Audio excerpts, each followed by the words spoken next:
아침에 나로 주의 인자한 말씀을 듣게 하소서.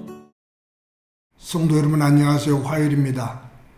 오늘도 하나님의 평강이 여러분들의 삶의 자리에 가득하기를 간절히 소망합니다. 말씀 한 곳 봅니다. 사사기서 4장 1절부터 5절까지의 말씀을 제가 봉독해 드립니다. 에굿이 죽으니 이스라엘 자손이 또 여호와의 목전에 악을 행하매 여호와께서 하술에서 통치하는 가나안 왕 야빈의 손에 그들을 파셨으니 그의 군대 장관은 하루셋-학고임에 거주하는 시스라요. 야빈 왕은 철병거 900대가 있어 20년 동안 이스라엘 자손을 심히 학대하였으므로 이스라엘 자손이 여호와께 부르짖었더라. 그때 랍비돗의 아내 여선지자 드보라가 이스라엘의 사사가 되었는데 그는 에브라임 산지 라마와 베델 사이 드보라의 종려나무 아래에 거주하였고 이스라엘 자손은 그에게 나아가 재판을 받더라. 아멘. 정통 유대인들은 지금도 아침에 일어나면 하나님 앞에 감사 기도를 하는데 세 가지 제목을 가지고 하나님 앞에 감사 기도를 한다고 합니다. 하나는 이방인으로 태어나지 않고 유대인으로 태어난 것을 감사합니다. 두 번째는 종으로 태어나지 않고 자유인으로 태어난 것 감사합니다. 또 한 가지는 여자로 태어나지 않고 남자로 태어난 것을 감사합니다. 이렇게 유대인으로 태어난 것, 자유인으로 태어난 것, 남자로 태어난 것을 감사하면서 하루를 시작한다고 그래요.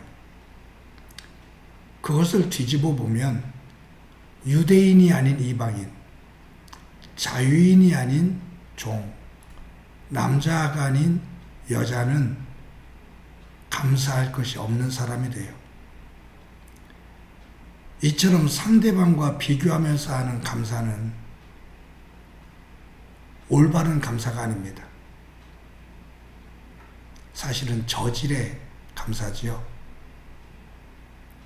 진정한 감사는 남과 비교한 것이 아니라 내 안에 있는 것을 가지고 그 자체로 하나님 앞에 감사하는 거죠. 오늘 이 본문에는 드보라가 선지자로 사사로 세워지는 그런 말씀입니다. 드보라는 유대 사회 속에서 한 사람으로 취급을 받지 못하는 숫자 속에도 들어오지 못하는 그러한 가치가 없는 인정되지 않는 여인이에요. 사사 가운데 유일하게 이 드보라 여성을 하나님께서 사사로 세우신 겁니다. 그런데 하나님께서 이 드보라를 사사로 세우실 때 그에게 영적 권위를 주셔요. 이 드보라를 칭할 때 여선지자 드보라라고 말하거든요. 하나님의 영적인 권위를 그에게 준 거예요.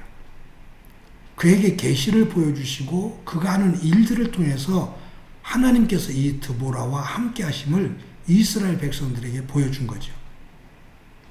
만약에 유대 공동체 사람들이 이 드보라에게서 하나님의 임하심, 하나님의 능력의 세계를 보지 못했다면 이 드보라는 버려지는 여인입니다.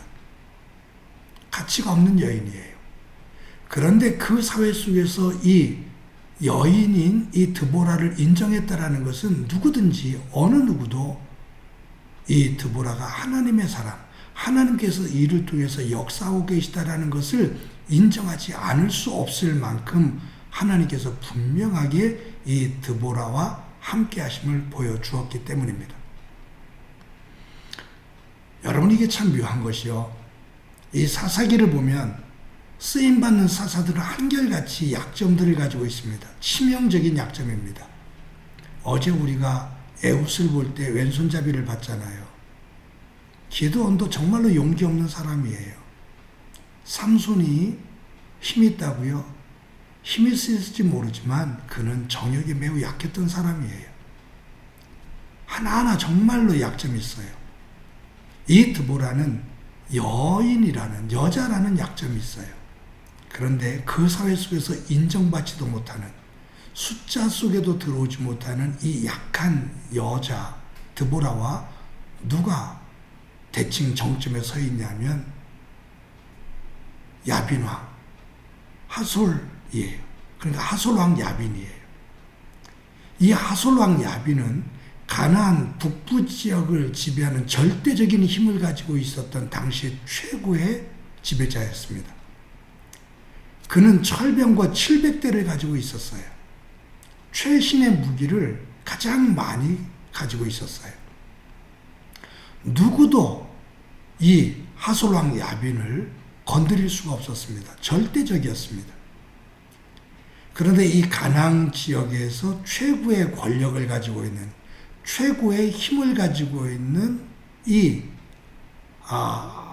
야빈과 그리고 가장 약한 여자 드보라를 대척점에 두고 있어요. 이 드보라는 다른 사사들은 전부 다 전쟁에 앞장서거든요. 근데 이 드보라는 여자이기 때문에 전쟁터에 직접 나가서 앞장서서 잔다르크처럼 싸우거나 그러지를 못했어요. 하나님 그에게 바락이라는 군대 장관을 붙여주셨죠.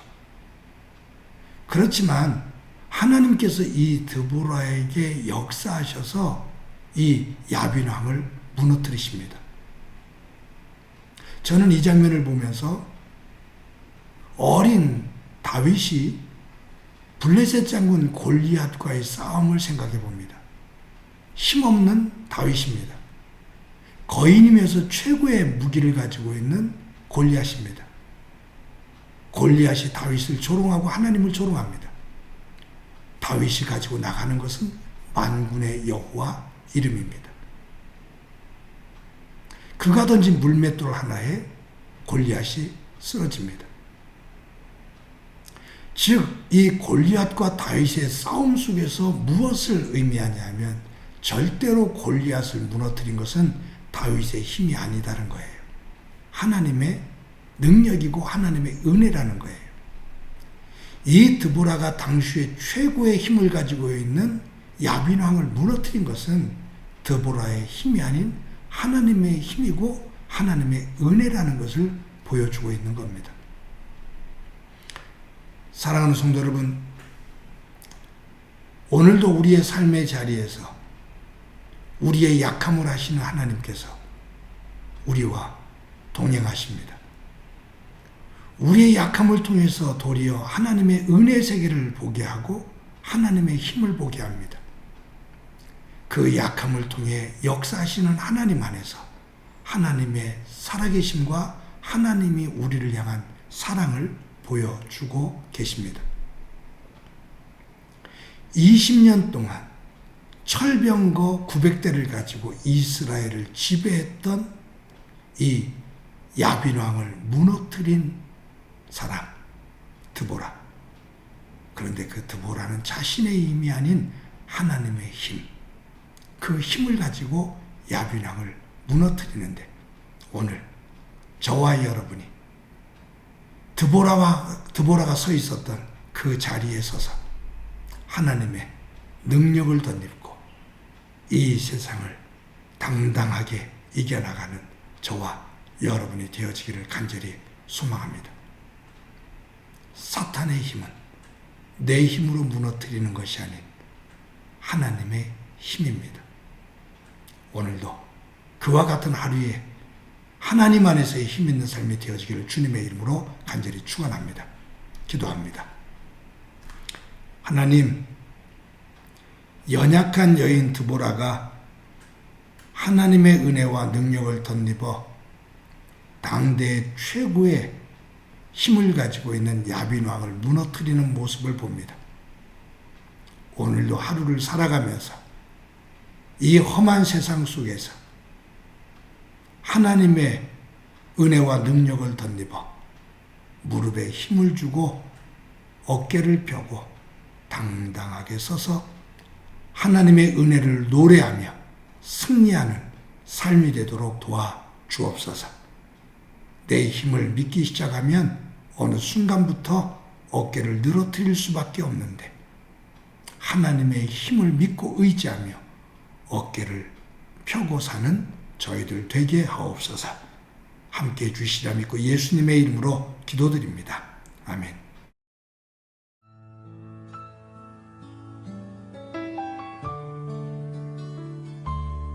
나 약해 있을 때에도 주님은 함께 계시고 나 소망 잃을 때에도 주님은 내게 오시네. 나 시험 당할 때에도 주님이 지켜주시고 나 실망 당할 때에도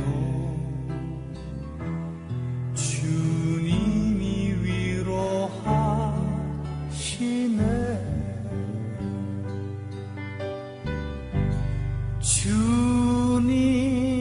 주님만은